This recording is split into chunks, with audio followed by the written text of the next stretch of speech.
أكبر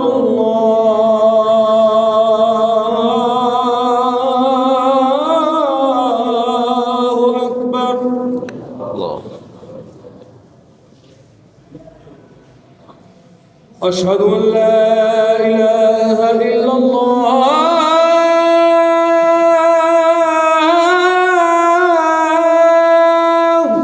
أشهد أن لا أشهد أن لا إله إلا الله.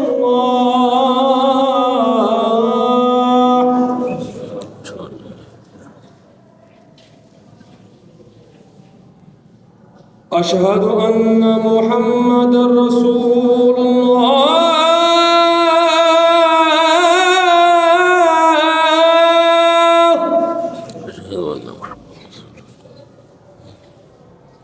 أشهد أن محمدا رسول الله.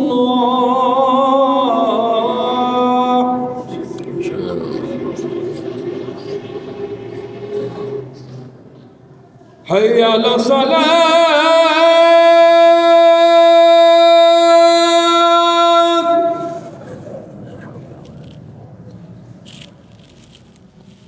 حي على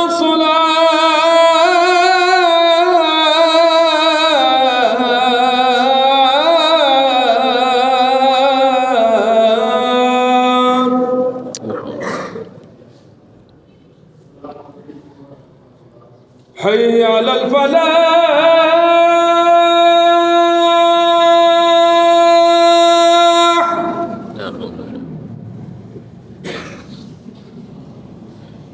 حي على الفلاح.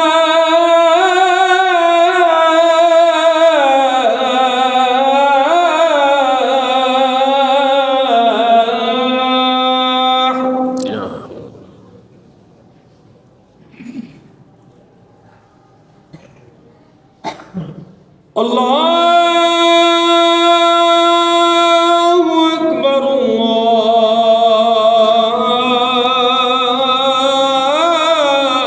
الله أكبر.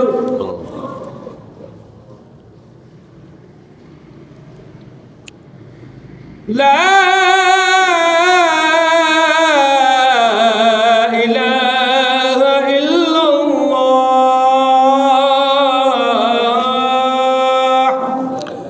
لا إله إلا الله.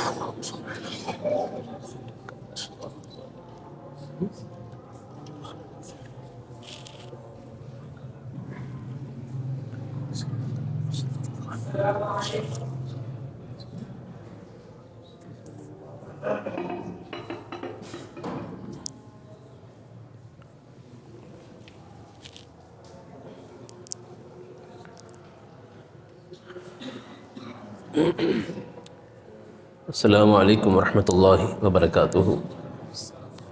إن الحمد لله نحمده ونستعينه ونستغفره ونعوذ بالله من شرور أنفسنا ومن سيئات أعمالنا. من يهده الله فلا مضل له ومن يضلل فلا هادي له. وأشهد أن لا إله إلا الله وحده لا شريك له وأشهد أن محمدًا عبده ورسوله. أما بعد فإن خير الحديث كتاب الله وخير الهدي هدي محمد صلى الله عليه وسلم وشر الأمور محدثاتها وكل محدثة بدعة وكل بدعة ضلالة وكل ضلالة في النار. اللهم صل على محمد وعلى آل محمد كما صليت على إبراهيم وعلى آل إبراهيم إنك حميد مجيد. اللهم بارك على محمد وعلى آل محمد كما باركت على إبراهيم وعلى آل إبراهيم إنك حميد مجيد. رب اشرح لي صدري ويسر لي أمري واحلل عقدة من لساني يفقهوا قولي واجعل لي وزيرا من أهلي. رب زدني علما. اللهم إنا نسألك علما نافعا وعملا متقبلا ورزقا طيبا.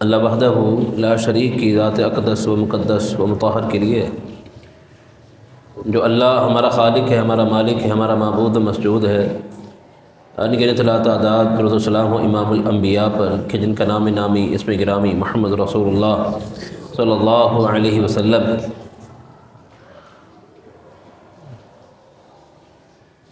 آج کی گفتگو میں ایک اہم موضوع کے حوالے سے کچھ گزارشات آپ کے سامنے رکھنی ہے،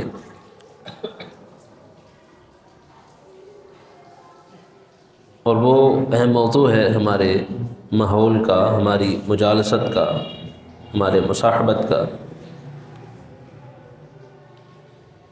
کہ ہمارے دوست و احباب، ہمارے ساتھی کیسے ہوتے ہیں، ہمارے تعلقات کیسے لوگوں سے ہیں۔ یہ ایک انتہائی اہم ترین معاملہ ہے۔ یوں سمجھ لیں کہ اس دور میں بہت سارے اسباب ہیں برائیوں کے پھیلنے کے،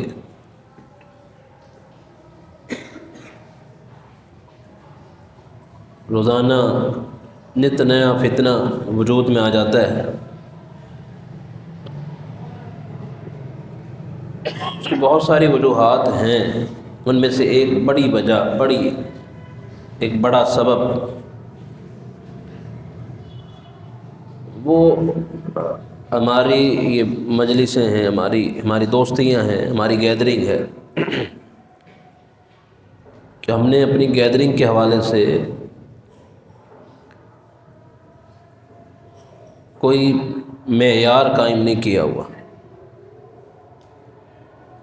بس اٹھنا بیٹھنا ہونا چاہیے، تعلقات ہونے چاہیے، بس ٹائم پاس ہو جائے، کوئی ایسی مجلس ہو، یا مالداروں نے معیار قائم کر لیا تو یہ کہ بس ہمارا ہم پلہ ہو، ہم مالدار ہیں تو وہ بھی مالدار ہو۔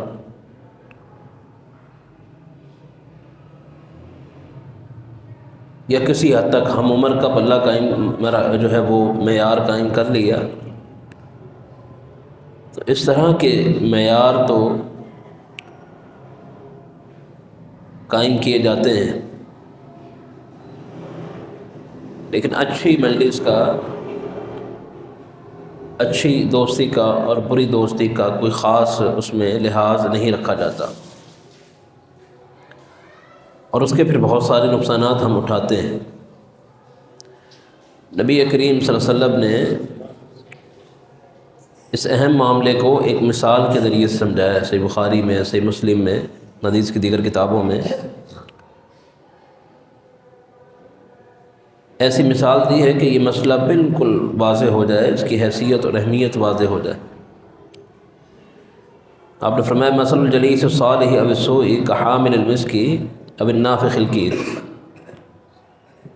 تمہاری اچھی گیدرنگ اور بری گیدرنگ کا معاملہ ایسے ہے جیسے کوئی بھٹی والا لوہار ہو، اس کے پاس بیٹھنا ہو، یا کسی عطر فروش کے پاس بیٹھنا ہو۔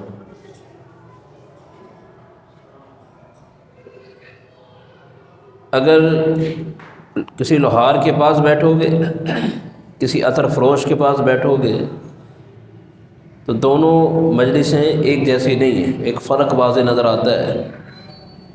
لوہار کے پاس بیٹھو گے جو بھٹی میں لوہے کو جلاتا ہے، کیا ہوگا؟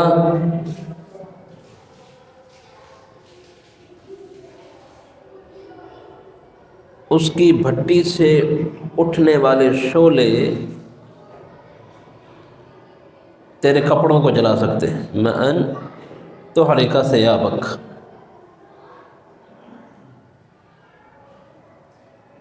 مطلب یہ ہے کہ بری مجلس میں جب بیٹھو گے نا تو اس سے برے عقیدے کو حاصل کرو گے، برے نظریات کو حاصل کرو گے، برے عادات کو حاصل کرو گے، بری اخلاقیات کو حاصل کرو گے، تیرے کپڑے جلیں گے، اس سے تیری اخلاقیات متاثر ہوگی، تیری شخصیت متاثر ہوگی۔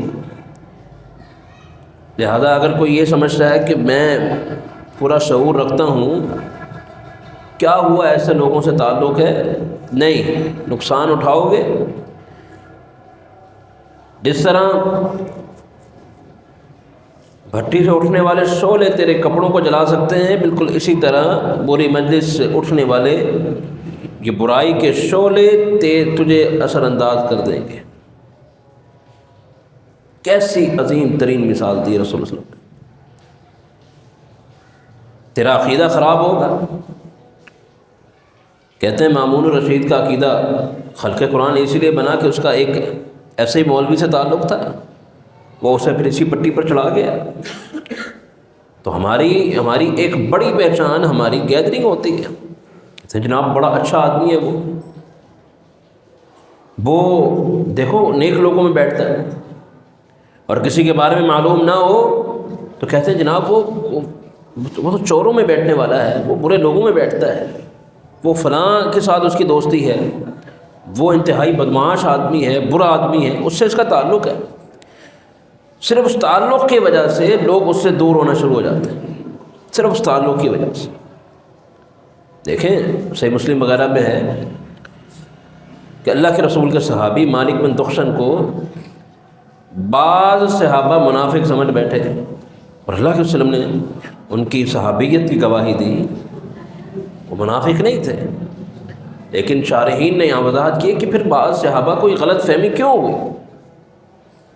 تاکہ وجہ یہ تھی کہ ان کا بعض منافقین سے جیسے لین دین ہوتا ہے، اس طرح کا کچھ رابطہ تھا جس کی وجہ سے بعض صحابہ محتاط ہو گئے۔ آپ کی گیدرنگ کا یہ اثر ہوتا ہے، تاکہ اللہ کے رسول اسلام کو ان کی صحابیت کی، ان کی جو ہے وہ صلابت کی جو ہے وہ گواہی دینی پڑی۔ تو ہم اس حوالے سے کیوں کوئی معیار قائم نہیں کریں؟ بدعتی کے حوالے سے ہمیں کیا ہوگا؟ کسی بدعتی کی توقیر کی، من وقر صاحب بدعہ، گویا کہ اس نے اسلام کی دیوار کو گرا کر رکھ دیا۔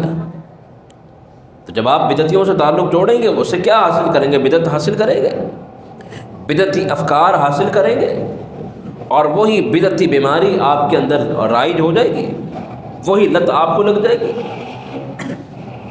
آپ بھی اسی مرض کے شکار ہو جائیں گے۔ یہ بڑا اہم ترین معاملہ ہے کہ ہم کسی بدعتی کے مجلس سے بیٹھیں۔ اسی لیے فرمایا نا من تشبہ بقوم فہو منہم، آپ کسی سے جو ہے وہ متاثر ہو کر اس کے جیسی جو ہے وہ شباہت اختیار کریں، مشابہت اختیار کریں، پھر آپ انہی میں شمار ہوتے ہیں۔ آپ کو ایسی مجالس سے روکا گیا کہ جہاں قرآن و سنت کا مذاق اڑایا جائے، فرمایا فلا تقعدوا معهم، ان کے ساتھ بیٹھنے کی ضرورت نہیں ہے، کوئی گنجائش نہیں ہے۔ اگر اس حکم کے باوجود تم نے اسے معمولی حکم سمجھا، انکم اذا مثلہم، پھر ٹھیک ہے جن سے تمہارا معاملہ ہے، اگر تمہیں وہ اتنے ہی محبوب ہیں، اتنے ہی عزیز ہیں کہ وہاں قرآن و سنت کی گستاخیاں ہو رہی ہوں، اللہ اور اس کے رسول کی گستاخیاں ہو رہی ہوں، شرک ہو رہا ہو، سنت کی جو ہے وہ مخالفت ہو رہی ہو، اور آپ پھر بھی آپ کو وہ محبوب ہوں، آپ پھر بھی ان سے دوستیاں لگائیں، تو لہذا پھر ٹھیک ہے انکم اذا مثلہم، پھر آپ کا تعلق انہی سے، آپ ان کے جیسے ہی شمار ہوں گے۔ کہ بری صحبت کا نقصان، تو ہم اس چیز کو محسوس نہیں کرتے کہ ہم نے اپنی محفلوں کے حوالے سے، اپنی مجلسوں کے حوالے سے، اپنی دوستی کے حوالے سے یہ معیار کیوں قائم نہیں کیا؟ ہم اپنے بچوں کے حوالے سے بڑے فکر مند ہیں، لیکن فکر کا ایک بنیادی جز یہ ہونا چاہیے کہ ہم اس حوالے سے فکر کریں کہ میرا بچہ کیسے لوگوں میں بیٹھتا ہے، اس کا تعلق کیسے لوگوں سے، عقیدے کے لحاظ سے بھی، اخلاقیات کے لحاظ سے بھی، خواہ وہ دنیاوی طور پر کسی اسٹینڈرڈ کا مالک ہو، کسی اسٹینڈرڈ کا حامل ہو، کوئی اپنا اسٹیٹس رکھتا ہو، لیکن اگر وہ اعتقادی طور پر کلاش ہے، اگر وہ اخلاقیات کی دولت سے جو ہے وہ محروم ہے، تو پھر ایسے شخص سے دور ہونا یہ آپ کی اعتقادی ذمہ داری ہے، تاکہ آپ بھی اسی مرض میں مبتلا نہ ہو جائیں۔ تو اگر ہم چاہتے ہیں آج کے یہ نت نئے فتنوں سے محفوظ ہوں، اس کا ایک بنیادی کرنے والا کام یہ کہ ایسی بری صحبتوں سے ہمیں بچنا پڑے گا، ورنہ کیا ہوگا؟ بڑے واشگاف الفاظ میں رسول اللہ صلی اللہ علیہ وسلم نے فرما دیا یحرق ثیابک، اس سے اٹھنے والے شعلے تیرے کپڑوں کو جلا کر رکھ دیں گے۔ معنی یہ کہ پھر تو اسی مرض میں مبتلا ہو جائے گا، وہی اعتقادی خرابی اور وہی جو ہے برائیاں تیرے اندر بھی آ جائے گی۔ آپ ایسے لوگ جو منشیات کے عادی ہوں، آپ ابتداءً ان سے صرف تعلق جوڑتے ہیں، پھر دوستی یاری میں کوئی چیز لے لیتے ہیں اور استعمال کر لیتے ہیں، اور آہستہ آہستہ آپ بھی عادی بن جاتے ہیں۔ ہر ایسے مرض میں مبتلا شخص، ایسی برائی میں مبتلا شخص کی داستان سنیں، اس کی ابتدا دوستی سے ہوتی ہے۔ ہمیشہ شیطان یہ وار دوستی کے رستے سے کرتا ہے، آپ کے اندر یہ خرابیاں دوستی کے رستے سے پیدا کرتا ہے۔ کوئی دشمن بن کر آپ کے سامنے کھڑا ہو جائے اور آپ کو کہے کہ یہ پی، یہ تیرے لیے بڑی نقصان دہ چیز ہے، تو اسے پی لے، کبھی آپ نہیں پیئیں گے۔ یہ برا عقیدہ ہے اور یہ برے اخلاقیات ہیں، تیرے لیے بڑی نقصان دہ چیزیں ہیں، تو اسے جو ہے اپنا لے، کبھی آپ نہیں اپنائیں گے اگر وہ دشمن بن کر سامنے کھڑا ہو۔ لیکن اگر وہ دوست بن کر کھڑا ہو، آپ سے بڑی محبت کے جو ہے تعلقات قائم ہوئے ہو، اور دن رات اٹھنا بیٹھنا ہو، آپ پھر اس کی اس شکمے میں آ جاتے ہیں، اس وسوسے میں مبتلا ہو جاتے ہیں، اور یوں یہ دوستی کے رستے سے یہ ساری برائیاں عام ہوتی ہیں۔ لہٰذا کرنے کا کام یہ ہے، ایسی بری مجلس، ایسی بری مجالست سے ہمیں اپنے آپ کو محفوظ کرنا ہوگا، ورنہ کیا ہوگا؟ قیامت کے دن پھر ہم افسوس کر رہے ہوں گے، یا ویلتا لیتنی لم اتخذ فلانا خلیلا، کاش کہ فلاں سے تعلق نہ جڑا ہو، فلاں سے رابطہ نہ ہوا، تو یہ نقصان میں نہ اٹھاتا۔ وما اضلنا الا المجرمون، ہمیں تو ان گناہ گاروں نے، ان مجرموں نے گمراہ کر کے رکھ دی ہے۔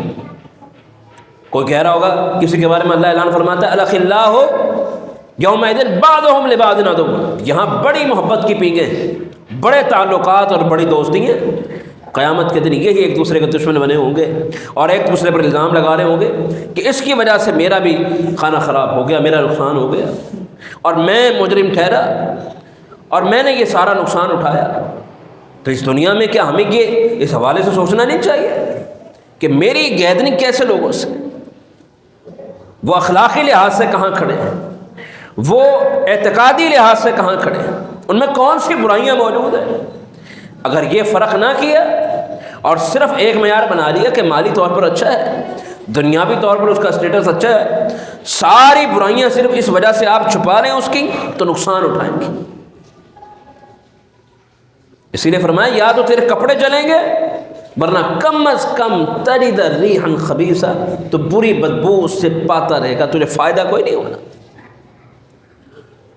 اور اگر نیک لوگوں میں بیٹھے گا، اسی حدیث میں مثال دی نیک لوگوں کے فوائد، اچھی صحبت میں بیٹھے گا، اچھے لوگوں سے تیرے تعلقات ہوں گے، کیا فائدہ ہوگا؟ ایک عطر فروش سے مثال دی کہ اس کے پاس بیٹھنے کے جو فائدے نا وہ فائدہ ہوگا، کیا ہوگا؟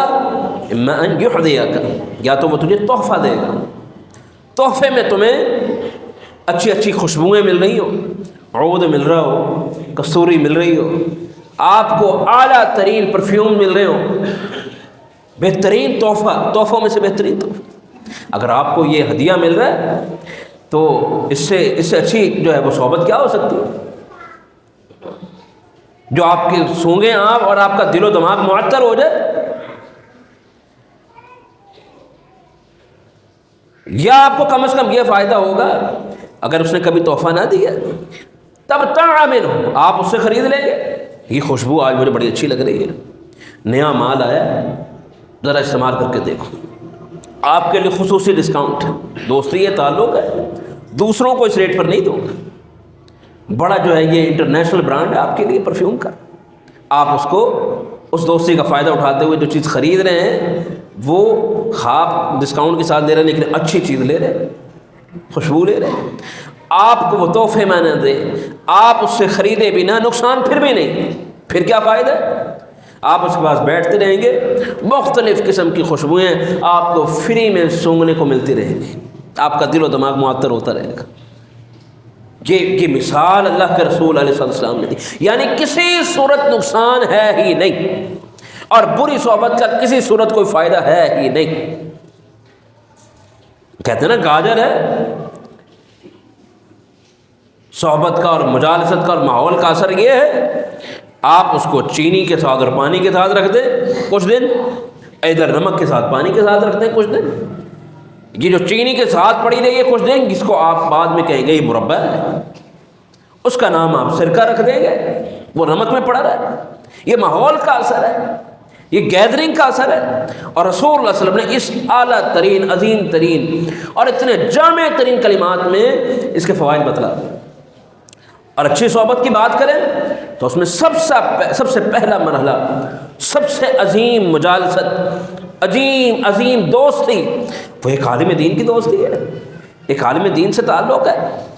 آپ جب اس سے قائم ہوں گے، جب بھی مجلس قائم ہوگی، آپ کا تبادلہ خیال ہو رہا ہے دینی عقیدے پر، دین پر اور دینی معلومات پر، اور یہ دینی معلومات پر یہ تبادلہ خیال کو معمولی نہیں ہے۔ جب کبھی اللہ کا ذکر ہوتا ہے اس مجلس کو اللہ کے فرشتے ڈھانپ لیتے ہیں۔ ذرا اندازہ لگائیں کیسی دوستی ہے کہ جب جب یہ شخص مل کر بیٹھتے ہوں گے یہ افراد، اور آپس میں جو باتیں ہو رہی ہیں وہ نورانی مخلوق کے جمع ہونے کا، رحمت کے اترنے کا باعث بنتا ہے۔ عظیم دوستی ہے کہ نہیں؟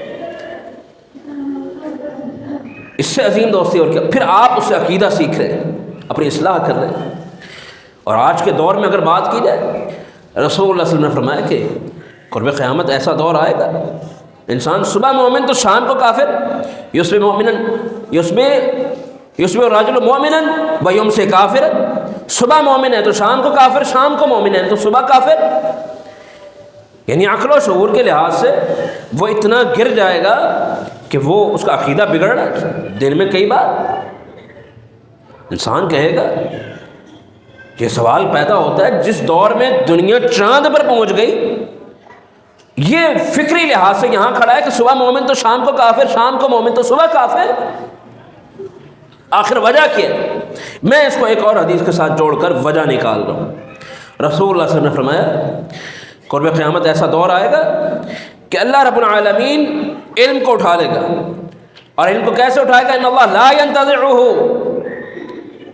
اللہ تعالیٰ لوگوں کے سینوں سے کھینچ کر اس علم کو نہیں اٹھائے گا، بلکہ یہ علم اٹھے گا بذہاب العلماء، علماء کے چلے جانے سے۔ دیکھیں ایک دور تھا صحابہ اللہ کے رسول کے بعد سب سے بڑے عالم تھے، سب سے بڑے عالم، آج اس دنیا میں نہیں ہے۔ ان کے بعد تابعین سب سے بڑے عالم موجود نہ رہے، اور آپ گنتے چلے جائیں آج تک علماء جاتے جا رہے ہیں اور فتنہ آتے جا رہے ہیں، فتنوں کی برمار ہوتی جا رہی ہے، اور فتنوں میں ہم پھنستے دھستے چلے جا رہے ہیں، الجھتے چلے جا رہے ہیں۔ عالم کیا کرتا ہے؟ فرمایا کہ عالم ایک جب علماء اٹھ جائیں گے پھر اتخذ الناس رؤوسا جہالا، لوگ جاہلوں کو اپنا سردار بنا لیں گے۔ وہ کام جو علماء کا تھا، فتوے لینا، مشورے لینا، رہنمائیاں لینا، یہ مقام کسی اور کو دے دیا جائے گا، یہ حیثیت کسی اور کو دے دی جائے گی، یہ رابطہ کسی اور سے جوڑ لیا جائے گا۔ جب ایک جاہل کو یہ مقام ملے گا پھر کیا ہوگا؟ ضلوا فاضلوا، وہ خود تو گمراہ ہوگا ہی، پھر اپنی عقل کی بنیاد پر، رائے اور قیاس کی بنیاد پر، قرآن و سنت سے کہیں زیادہ دور ہو کر پھر وہ جو فتوے دے گا خود تو گمراہ ہوگا ہی، لوگوں کو بھی گمراہ کر ڈالے گا۔ دیکھا عالم کے ساتھ مصاحبت تعلق کوئی معمولی چیز نہیں ہے، بڑی عظیم ترین چیز ہے کہ اس تعلق کی وجہ سے اگر عقیدے کی دولت سے آپ مالا مال ہو جائیں، اس سے بڑی اور دولت کیا ہو سکتی ہے؟ اس سے بڑا اور تعلق کیا ہو سکتا ہے؟ صحیح مسلم ہی کی ایک روایت کی روشنی میں اس مسئلے کو سمجھ لیں۔ ایک مشہور واقعہ اصحاب الاخدود کا آپ نے سن رکھا ہے، صحیح مسلم میں موجود ہے، دیگر حدیث کی کتابوں میں موجود ہے، تفاسیر کی کتابوں میں موجود ہے سورۃ البروج کے تحت، کہ جس دور میں بادشاہ اپنے معاونین کے طور پر جادوگروں کو سامنے رکھتے تھے، ساتھ رکھتے تھے۔ تو جب ایک جادوگر بوڑھا ہو گیا تو جادوگر نے ایک بچہ مانگا کہ اس کو میں یہ جادو سکھلا دوں تاکہ آپ کے بہت سارے ایسے معاملات میں یہ آپ کو جب جب جادوگر کی ضرورت پڑے، مجھے ایک سمجھدار ذہین بچہ چاہیے۔ جادوگر کو ذہین بچہ دے دیا گیا، یہ بچہ اسے جادو سیکھ رہا ہے، جسے قرآن کریم کفر کہتا ہے، جسے قرآن کریم کہتا ہے کہ یہ آئلی زندگی کو تباہ برباد کر دینے والی چیز ہے، ایسا علم سیکھا جا رہا ہے۔ اور اسی دوران اس کی ایک عالم سے ملاقات ہوتی ہے، عالم اسے اخلاقیات سکھلا رہا ہے، توحید سکھلا رہا ہے، اس عظیم ترین دولت سے مالا مال کر رہا ہے، اور ادھر جادو سیکھ رہا ہے۔ دونوں میں فرق کیا ہے؟ فرق یہ ہے کہ یہ کفر ہے اور یہ توحید ہے۔ یہ لوگوں کو خسارے میں مبتلا کرنے والا علم ہے، ان کے درمیان لڑائیاں اور جو ہے دیگر معاملات خراب کرنے والا علم ہے، اور یہ ہر دولت کی اساس ہے، ہر خیر کی اساس، دنیا میں بھی اور آخرت میں، یہ وہ علم ہے۔ میں واقعے کو انتہائی اختصار کے ساتھ سمیٹ رہا ہوں، وقت بھی اجازت نہیں دیتا، اور آپ نے سن بھی رکھا ہوگا یقیناً، انتہائی مشہور یہ واقعہ ہے کہ ایک وقت آیا اس بچے نے ضروری علم اس عالم سے سیکھ لیا، اور لوگوں نے، بستی والوں نے اس پر اعتماد کر لیا، اس کی کچھ کرامات کے ذریعے سے اسے مان لیا کہ یہ بچہ معمولی بچہ نہیں ہے۔ حتیٰ کہ وہ وقت بھی آیا کہ بادشاہ کے دربار میں، بادشاہ کی کابینہ کے سامنے، بادشاہ کے سامنے یہ بچہ موجود ہے، اور بادشاہ امید لگائے بیٹھے کہ یہ تو جادو سیکھ بیٹھا ہے، لیکن حقیقت یہ ہے کہ وہ علم سیکھ بیٹھا ہے جو دل کی دنیا کو آباد کر دیتا ہے، جو آخرت میں بھی بیڑا پار کر دیتا ہے، یہ وہ علم سیکھ بیٹھا ہے۔ بادشاہ نے اس بچے سے چھٹکارے کے لیے اسے پہاڑ سے گرانے کی کوشش کی، اسے جو ہے وہ سمندر میں پھینکنے کی کوشش کی ہے، اپنی فوجیں بھیج کر اللہ رب العالمین نے اسے بچا لیا، کیونکہ بادشاہ کہتا ہے میری عبادت کرو، ساری بستی اس کی عبادت کرتی ہے، اور ادھر یہاں توحید کی دعوت ہے۔ یہ ایک بنیادی فرق ہے۔ یہ بچہ محفوظ ہو گیا، بچ گیا۔ آخر میں اس بچے نے خود مشورہ دیا کہ سب کو جمع کیا جائے، بلند جگہ پر مجھے باندھ کر اللہ کا نام لے کر، یہ کہہ کر کہ بسم اللہ ربی ھذا الغلام، اس رب کا نام لے کر میری طرف تیر مارا جائے، پھر تمہاری جو ہے وہ مجھ سے بچت ہو سکتی ہے، ورنہ پھر نمٹنے کے لیے تیار۔ بادشاہ تو چاہتا تھا جان چھوٹے، ہر شخص اس کی بات مان رہا ہے، ہر شخص کلمہ پڑھ رہا ہے، مسلمان ہو رہا ہے، توحید کو قبول کر رہا ہے، کرنے کے لیے تیار ہو گیا، سب کو جمع کیا، اور خود اس نے یہ کہہ کر تیر مارا بسم اللہ ربی ھذا الغلام۔ بچے کی روح تو پرواز کر گئی، بچہ تو شہید ہو گیا، لیکن فائدہ کیا ہوا؟ ساری بستی مسلمان ہو گئی، سب نے توحید کو قبول کر لی۔ آپ دیکھیں، ایک عالم سے تعلق جوڑنے کی وجہ سے ایک بچے کی اصلاح ہوئی، اور اس ایک بچے کی وجہ سے پوری بستی کی اصلاح ہو گئی۔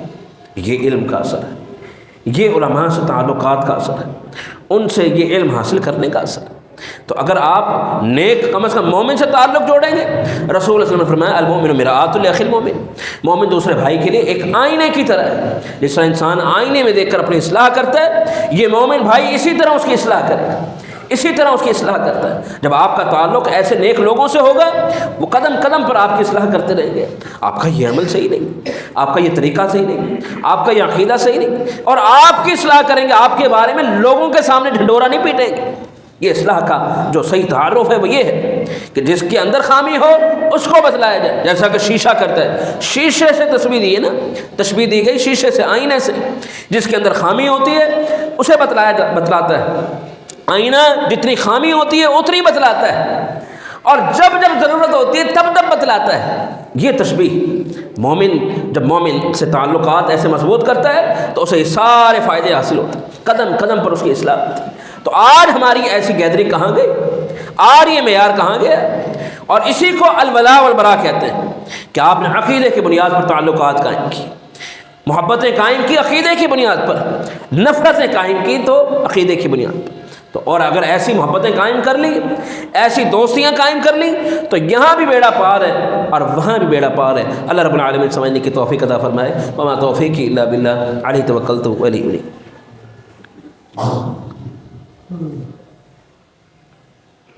سب پر یہ نا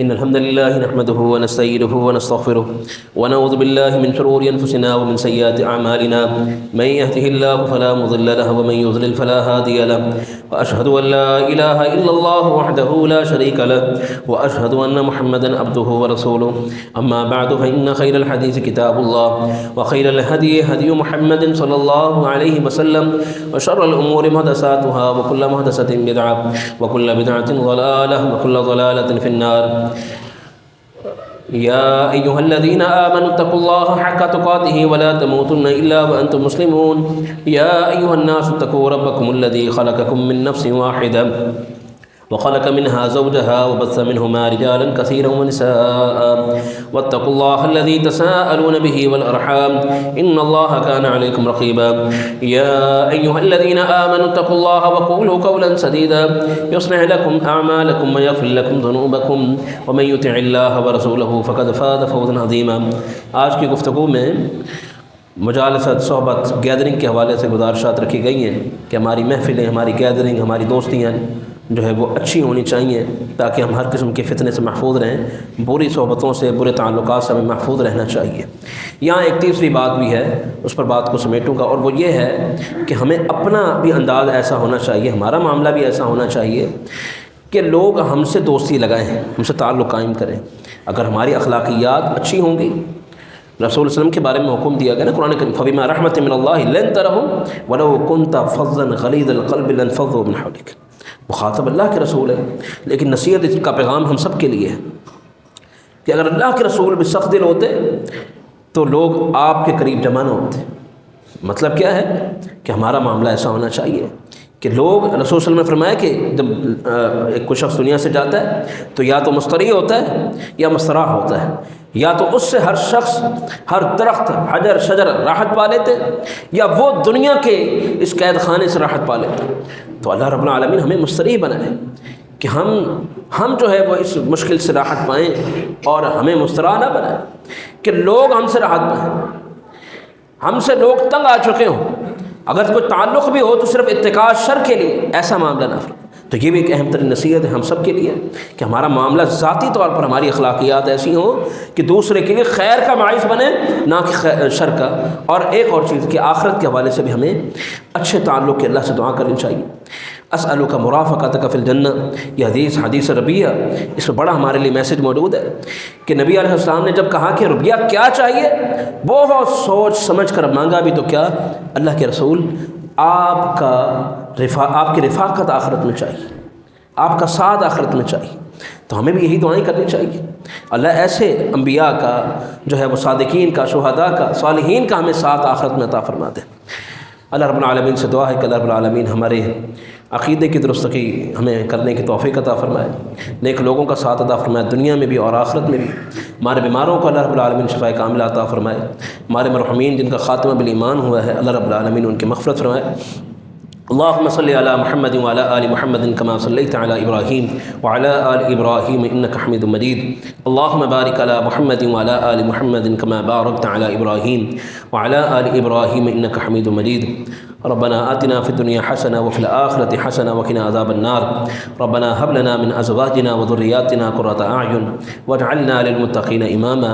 ربنا تقبل منا إنك أنت السميع العليم وتب علينا إنك أنت التواب الرحيم. وصلى الله على خير خلقه محمد وآله وأصحابه أجمعين برحمتك يا رب العالمين.